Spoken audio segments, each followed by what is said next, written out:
This is the BBC. This podcast is supported by advertising outside the UK. This is a podcast from the archives of the BBC Wreath Lectures.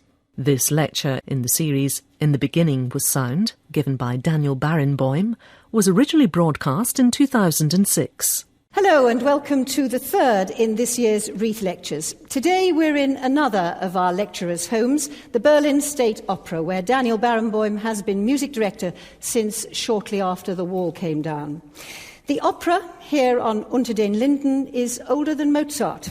It was created by Frederick the Great, a man as much at home in the concert hall, he was a flautist, as he was on the battlefield.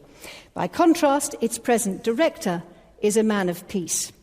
Daniel Barenboim has seen it as his task here in Berlin to lead the Staatsoper out of the shackled world of its recent communist past. He's used his talent here, as he has in the Middle East, to make music a great reconciler and a unifying force.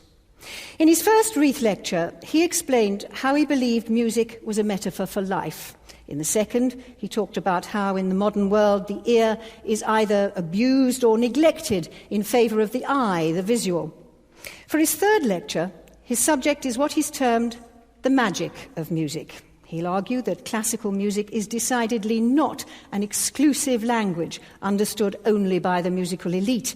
Given the right attitude, it's accessible to us all. Ladies and gentlemen, will you please welcome this year's Wreath lecturer, Daniel Barenboim.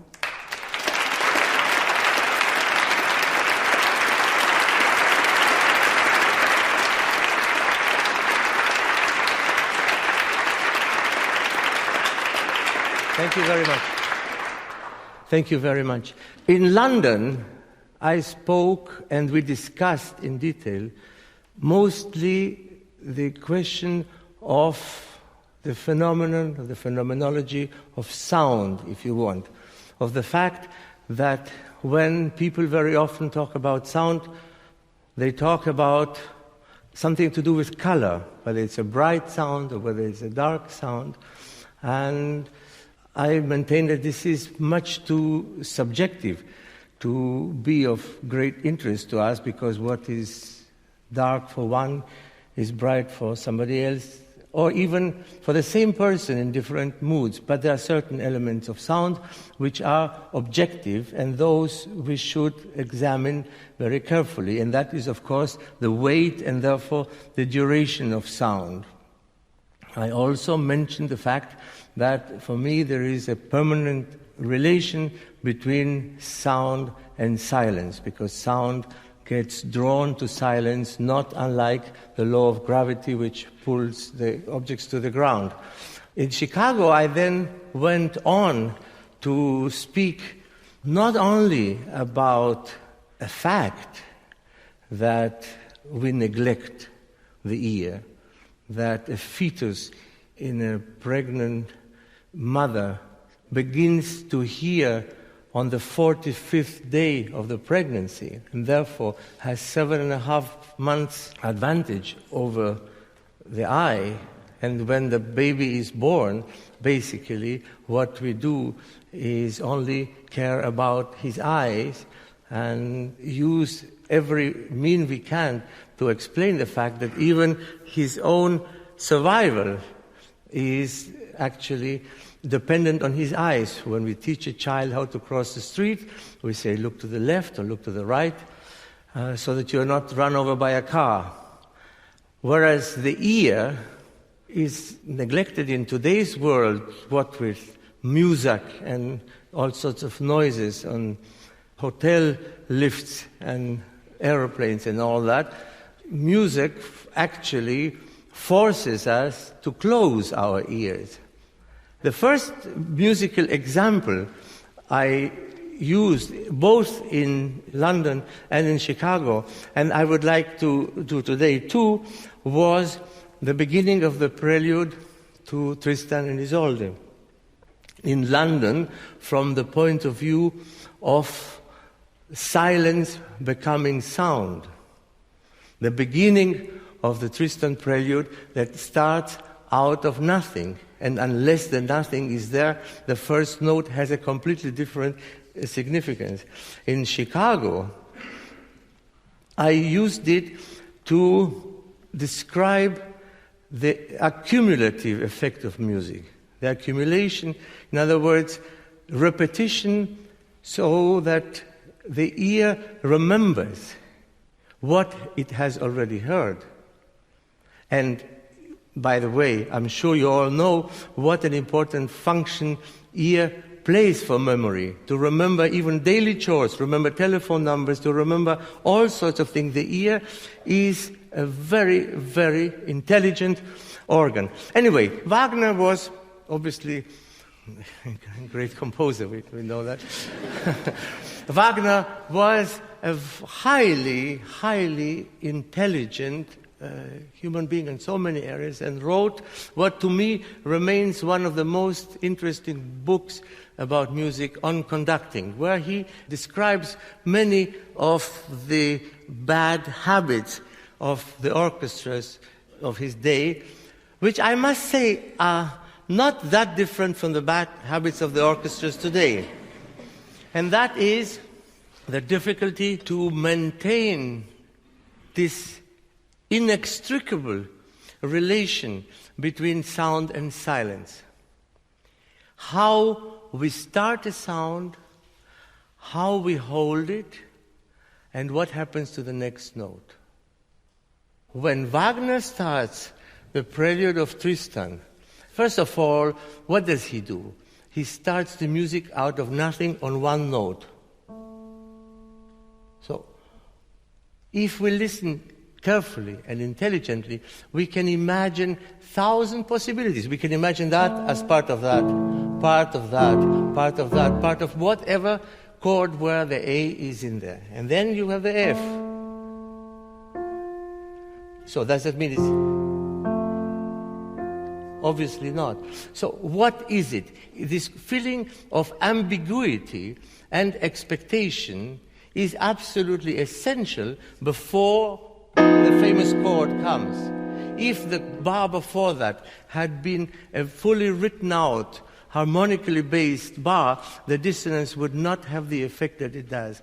But it is this creation of a situation of being in no man's land, harmonically, melodically, and also from the point of view of the sound.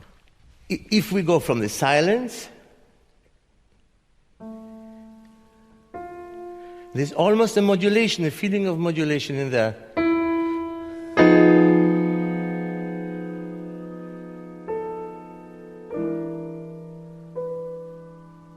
Silence. Now comes the repeat for the accumulation.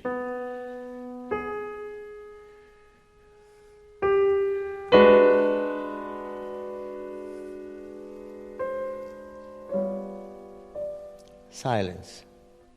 But the most important conclusion in the end is that Wagner very cleverly does not resolve. And he leaves the chord in mid-air. I have tried to imagine how would a lesser composer who, although being a lesser composer, had the inspiration, for want of a better word, to imagine the Tristan chord. What I want to show you now, and I suppose this will make you laugh, and which is not something that you normally associate with Tristan and Isolde, but how would he come out of this chord and not have the genius of Wagner of leaving it in midair, creating a half resolution, which is the tonality for the repeat of the motive, the next one already in the key, because if you remember, after this, if you keep the chord, the next one is in the key. What would a composer with less genius and with less understanding of this mystery of music, if you want, of the magical quality that brings all the instruments together? He would think, I have created tension, I have to resolve it.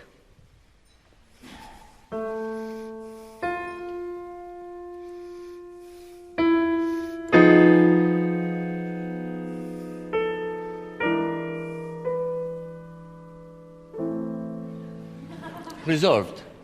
Next one.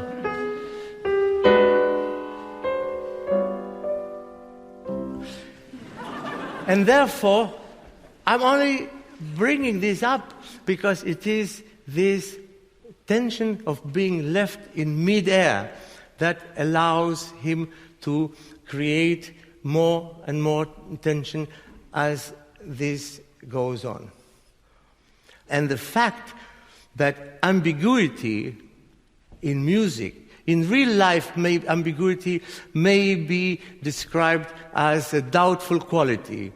Somebody who is ambiguous, not knowing exactly what he or she wants, how to react, etc. But in the world of sound, in this magical world of sound, ambiguity means that there are many, many possibilities, many ways to go. And the longer you hold back on the resolution, the more interesting the whole thing becomes. And since we are here, maybe it is not out of place to spend a few minutes on the question of sound, on the question of this famous, typically dark German sound. And should there be such a thing as a German sound, and does Beethoven or Brahms, or Wagner for that matter, do they need a German sound, whatever that may be, or are other influences in our modern world permissible, positive, or negative?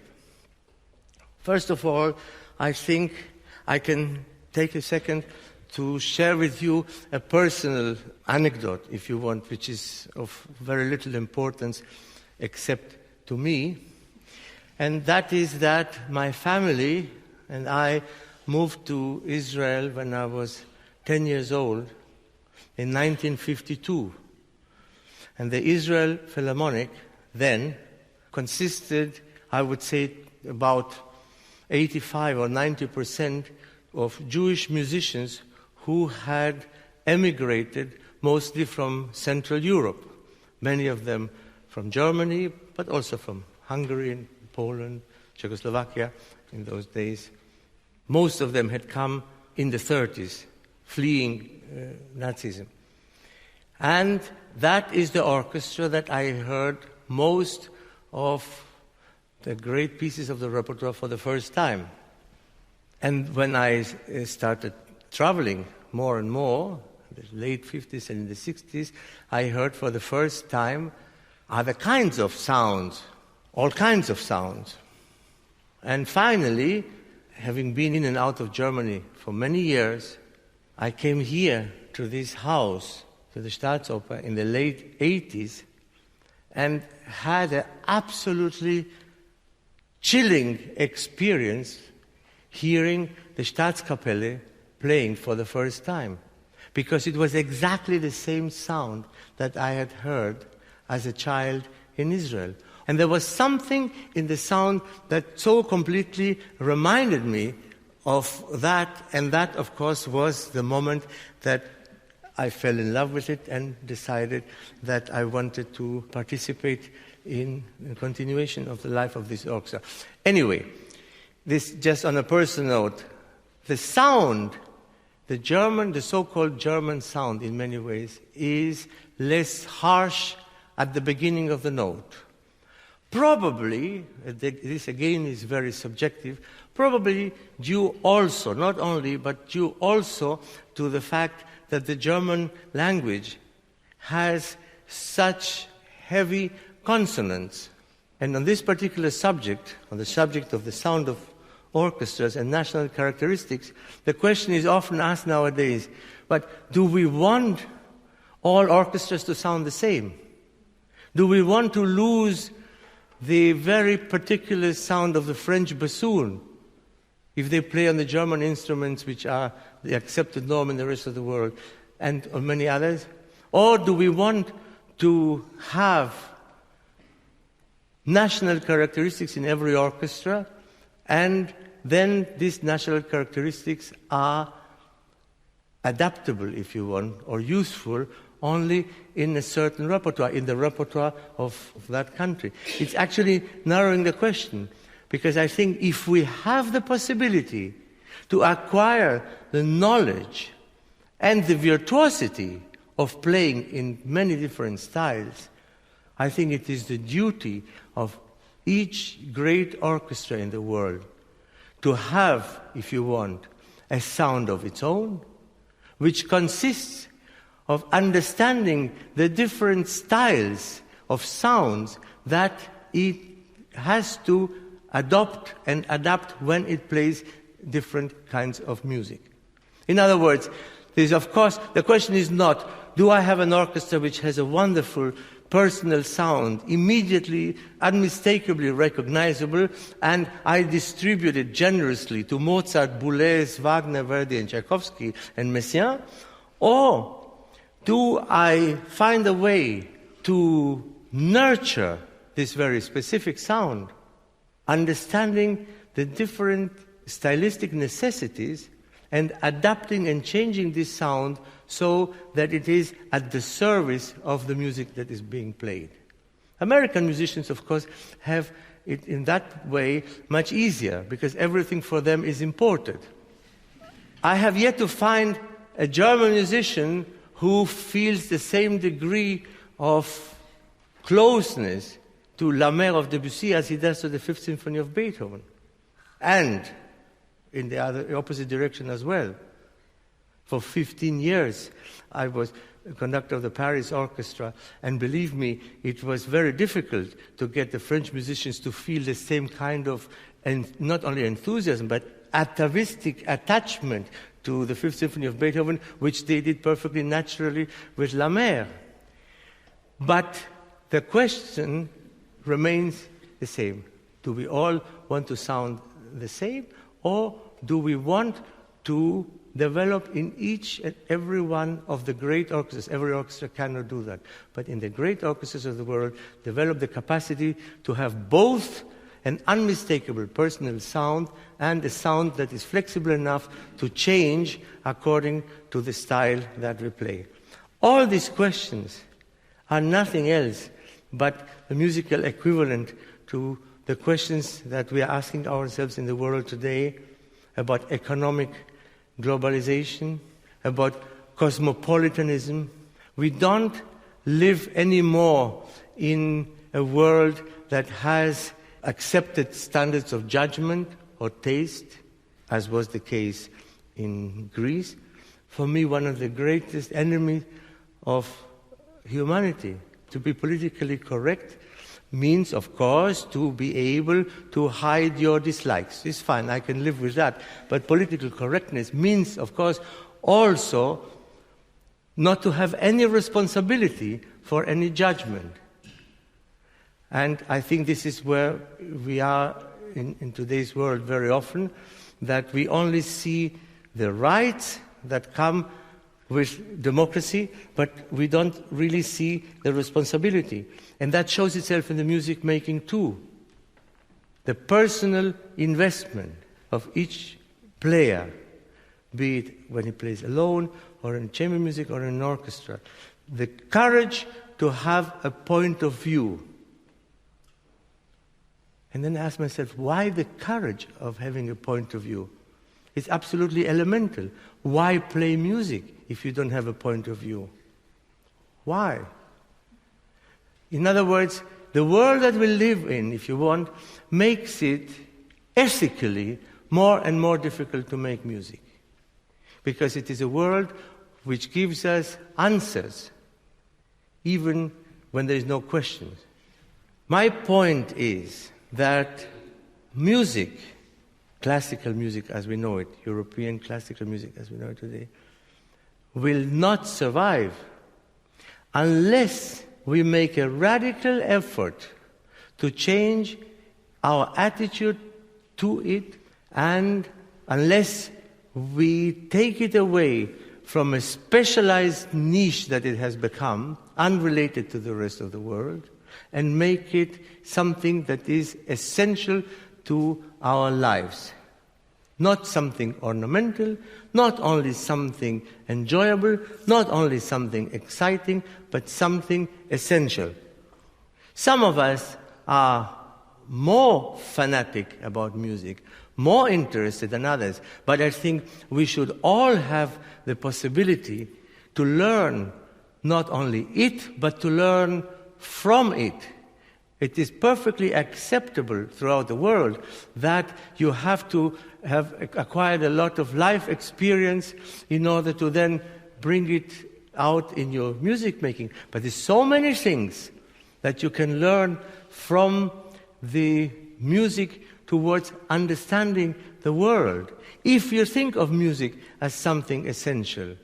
I was very lucky. I grew up in a musical home. I grew up in a small flat in Buenos Aires where both my parents taught piano. So whenever somebody came to the house, it was for a piano lesson. It was for me the most natural thing. I learned to think in music.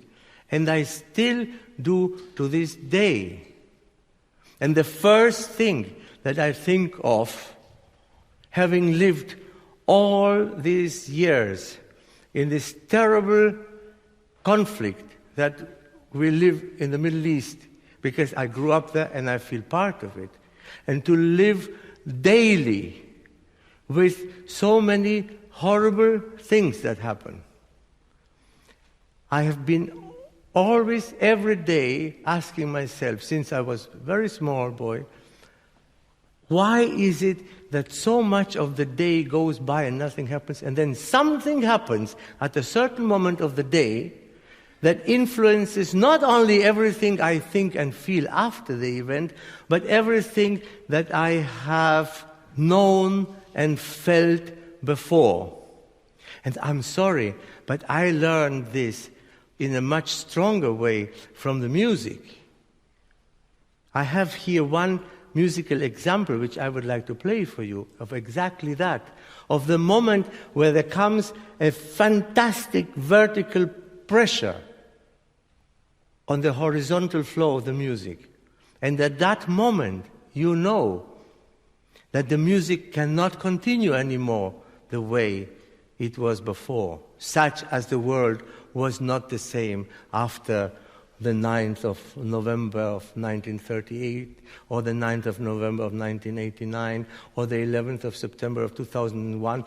Events that have changed everything, both towards the future and towards the past.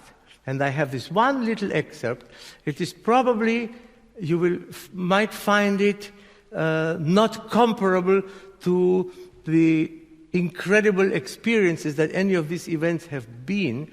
My point is that I learned the fact that there is a vertical pressure on the horizontal flow, that there is something that shows at certain moments that we have to accept the inevitability of something that have changed our lives, both to the future and to the end. It is a moment in a passage in the last movement of the Ninth Symphony by Beethoven, where the text is, and the cherub steht vor Gott, steht vor Gott, vor Gott, vor Gott.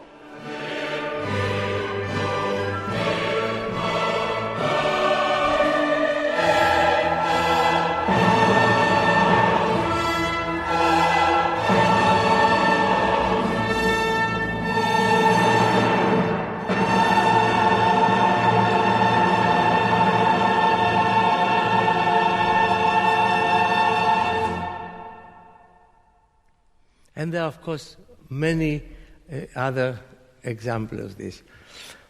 One of the questions that preoccupies many intellectuals today is, why is the music of the past of such relevance to us today?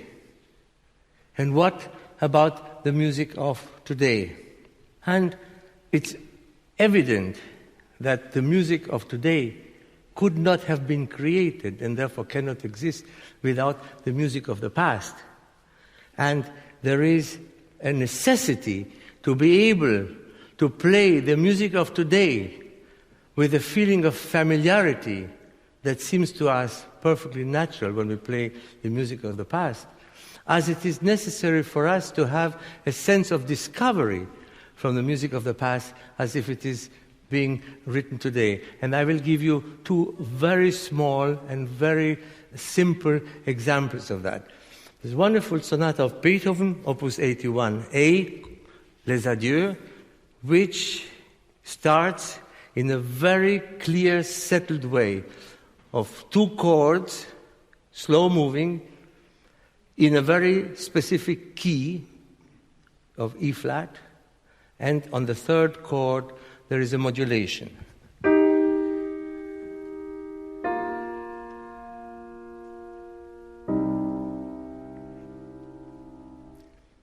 Seems very simple today after all of the 19th century, but this is the ear really expects this.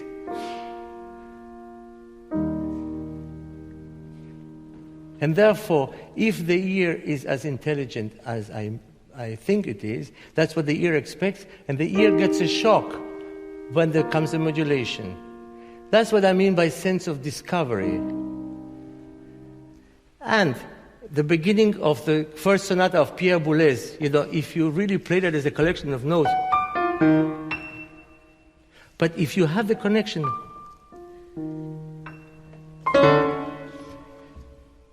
you find the elements of familiarity. When I play those first 2 notes in the Boulez sonata, I'm positively sure he did not think of that as part of a harmonic. He didn't hear that in his ear when he wrote that. But it is my duty, when I play something new, something that is not familiar, to play it with understanding it as if it had been here for many, many years and for many, many centuries, in the same way that it is necessary for me to find a sense of discovery in the music of the past. And this is, of course, and this brings me to the end of this lecture, this is, of course, the most important point of all the different things that I believe we can learn from music, and each and every one of us will obviously learn different things. The most clearly definable is the fact that music teaches us as human beings that everything, without an exception, has a past, a present, and a future. Very simple to say, but we all know how difficult it is to live when we have a pleasant present, we want it to last, we think it will last forever, but in fact, the fluidity of life is, for me, best expressed in music. Coming out of nothing, the past, the present of the first note, which is nothing but a transition.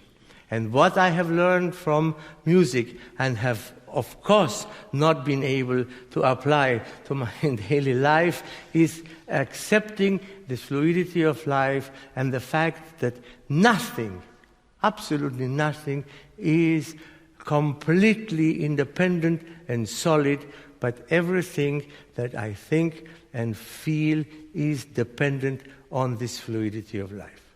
Thank you very much.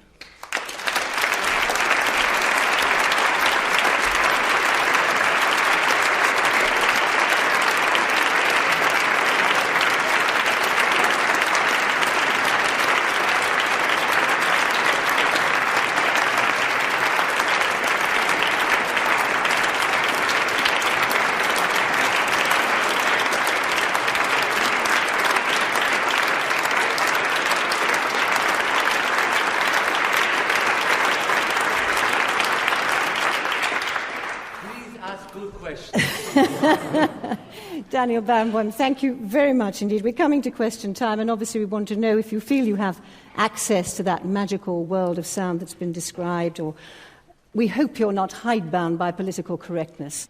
Woman here. I'm Joyce Hackett. I'm a novelist here at the American Academy. Much of what you seem to be talking about today is that we live in an era that's kind of in which we're addicted to resolution. Your comments about the Tristan Prelude talked about how much more interesting it was that Wagner did not resolve, and you could look at music as a kind of music that's excessively resolved all the time.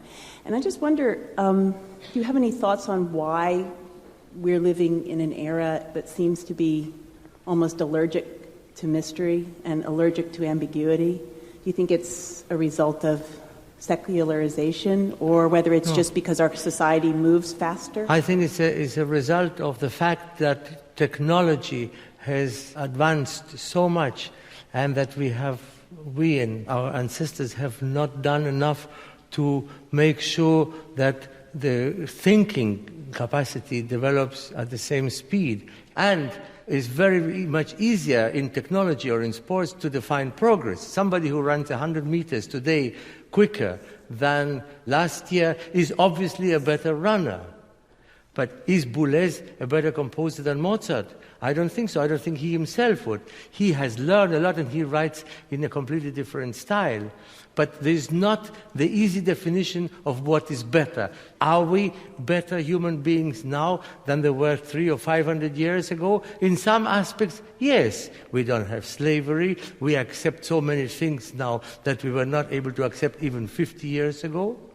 But in our own individual, private self, we are still subject to the same pressures that our ancestors were 5 or 2,000 years ago. Do you think one of the things that music teaches us to do is to question the notion of progress?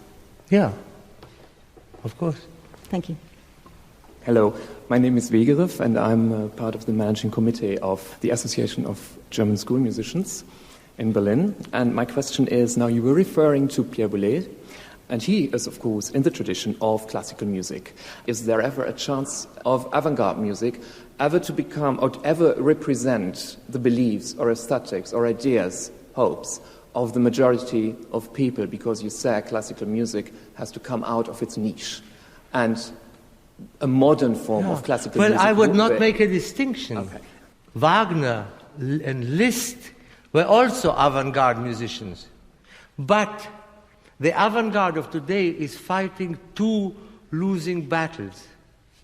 First of all, that some of it has no contact with the past, which was never the case before. But more important, it is fighting a losing battle in the sense that music is not part of society. And therefore, anything that is not immediately accessible is very difficult to make part of our society.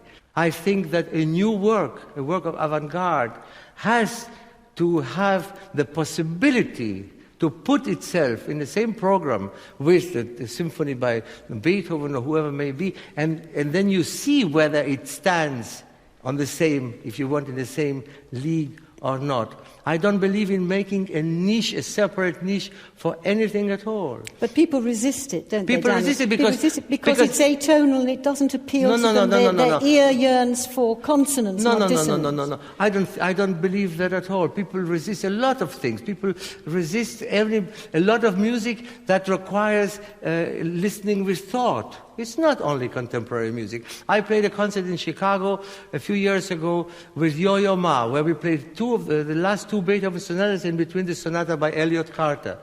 And you know what? Many people, including musicians of the Chicago Symphony Orchestra, which are very experienced musicians, both with the music of Beethoven and in the last 20 years the music of Elliott Carter, they felt that Beethoven Opus 102 was more modern. I don't think that this is the point. The point is that there is no music education to speak of, and when there is, it is only as a specialized profession. And music was never a profession. Music was always a way of life. I am sure Mozart and Wagner and Strauss and all the composers, as well as Pierre Boulez and Michael Gillen, who is sitting here, and all the great musicians, don't consider themselves that as a profession.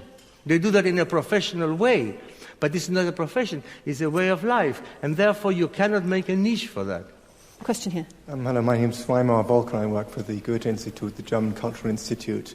I'd like to follow up on the question that, or the answer you just gave concerning the power of music. Briefly touched upon the Wagner issue, which of course immediately comes to mind. But I was wondering if you could further elaborate. Do you really think that music can be totally innocent of any kind of political usage? The music itself cannot bring across a message, or on the other side of the spectrum, as it were, do you think that music could formulate a universal message to all in the spirit of the Ninth Symphony, maybe? Is that possible? I think that everything is made human by the way we do it and the way we look at it. Of course, music does not have to have those qualities. Of course, music is subversive. I'm sorry, but when I conducted a Mozart opera and the first violins play the main melody and the second violins and the viola, they are already providing a subversive element. What music teaches us is not that it is all beautiful or that it is all subversive or that you can use it or that you can abuse it. What music teaches us is that all of those things can be made one. And this is what music does. And in that way, it is not unlike religion. Not in an institutionalized way of religion, in the feeling of becoming one. This is what music is about for me. But can you, Daniel, separate the composer from his music? I mean, you've mentioned Wagner, and he was known to be deeply anti-Semitic, and there are a lot of people in Israel, as you know yourself, who cannot stand to have his music played there. They cannot hear Wagner's music. Yeah, but that's not because he was anti-Semitic. This is a very dangerous sentence you just said now, because we will be here for the next 2 hours now. The reason that Wagner is not being played in Israel, the reason that all this is not because he was anti-Semitic. To be anti-Semitic was a part of the normal makeup of an intelligent thinking person in Europe in the second half of the 19th century. Well, he was Hitler's favorite composer. No, sorry, let me finish. The problem with Wagner is that he was used and abused because his writing, his prose, is vociferous and horribly anti-Semitic. The music is not. Even the characters in the opera, there is not one anti-Semitic character in a Wagner opera that you can use to make a point of it. This is something else, but it is not. The reason for the Wagner problem for many Jewish people, for whom I have complete and total sympathy and understanding, is that many of them have seen members of their families being taken to the gas chambers in the concentration camps in Germany to the sound of the Meistersinger Overture. And you ask yourself, how could they ever listen to this music again? This is the problem. My contention is, of course, that they can't, and of course they shouldn't, and of course there's no reason to make them do that. And at the same time, one must not give these people the right to stop other people who fortunately do not suffer from this association from hearing this music. This is the Wagner problem in embryo. I'm going to move it on because we're running out of time. Gentleman here. Peter Jonas. Sir Peter Jonas. Peter Jonas from the Munich Opera. Who we should probably say used to run the English National Opera. Yeah. There are about 20 questions I would like to ask, but start with the 19th. I'm only going to ask one. And it seems to me that the words lack of understanding and incomprehensibility between nations, between beliefs, is a constant theme here, also in relationship to Munich. After all, music. After all, when... What was his name? Sigmund Freud, no? When we're born, we're lifted up by our feet, and the first thing that comes out is not a fully formed sentence or a political speech. It is a cry, a scream, a sound, which is very akin to singing. And it seems to me that people can sing before they can form logical sentences without even Freudian slips. Is it your belief that the magic of music could be more than just an aid to understanding, but could be an Esperanto for future communication? Well, there has to be a real revolution in that, I think, because I'm rather disturbed very often by the concept of communication. Musicians today more and more are actually communicators who happen to be musicians, and they use music to communicate. And that the real communication of music comes when music is the communication itself. Not that music makes people feel good. And we know many horrible people who loved music. We talked about two of them earlier. Wagner and Hitler and Stalin. But if Wagner had been able to be convinced by some force, a king, your Ludwig, or some other force, that the nobility that he expresses in the music can only really come to being if he is able to maintain that in his other thoughts and in his daily life, maybe he would have been a better human being. Maybe a lot of things would have happened. I think that the reason that we are in the situation that we are in is, I come back to the fact that music is more and more an ivory tower that is being underdeveloped, and when developed, only as such. What it would do if suddenly the Iron Tower is removed and it becomes open to everybody is anybody's guess. That's it. There will be more, but for now, Daniel Barenboim, thank you very much indeed.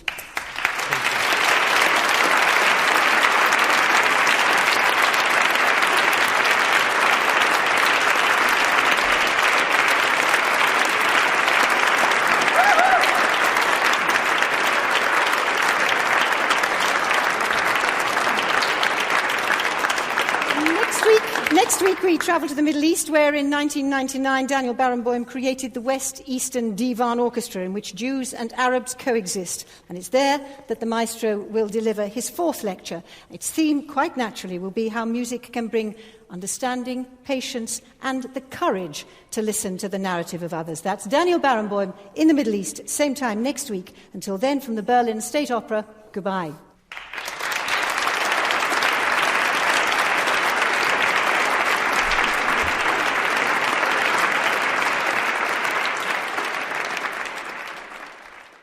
You've been listening to a podcast from the archives of the BBC Reith Lectures. For more podcasts, please visit bbc.co.uk/Radio4.